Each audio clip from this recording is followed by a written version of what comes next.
Alex Scarborough with ESPN. For the players, I know you talked about keeping the joy of the game, but I'm curious, it's a long season, right? And you guys have had the target on your back the entire time, the win streak being number one. How do you handle the unique pressure that comes with that? How do you keep the joy for so long when anxiety seems like a thing that could very easily set in?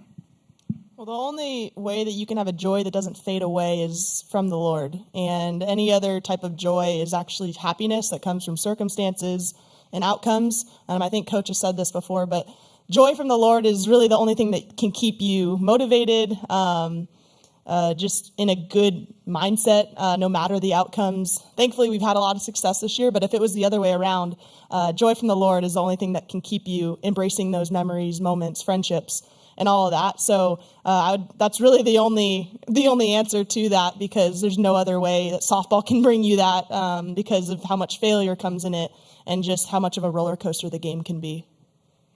1,000% agree with Grace Lyons. I went through that my freshman year.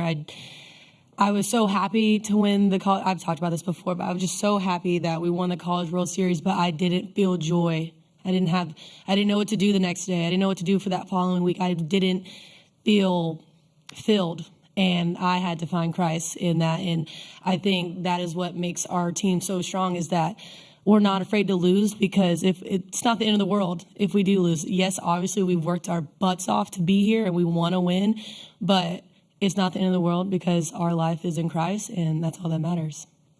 Yeah, I think a huge thing that we've really just latched onto is eyes up. And you guys see us doing this and pointing up, but we're really like fixing our eyes on Christ. And that's something where, like they were saying, you can't find a fulfillment in an outcome, whether it's good or bad. And I think that's why we're so steady in what we do, and our love for each other and our love for the game, because we know this game is giving us the opportunity to glorify God. Mm-hmm. And I just think once we figured that out and that was our purpose and everyone was all in with that, it's really changed so much for us. And I mean, I know myself, I've seen so much of a growth in myself with once I turned to Jesus and I realized how he had changed my outlook on life, not just softball, but understanding how much I have to live for, and that's living to exemplify the kingdom. And I think that brings so much freedom.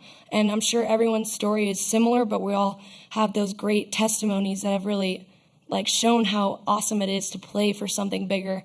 And I think that's just what brings me so much joy. And no matter the outcome, whether we get a trophy in the end or not, this isn't our home. And I think that's what's amazing about it, is we have so much more.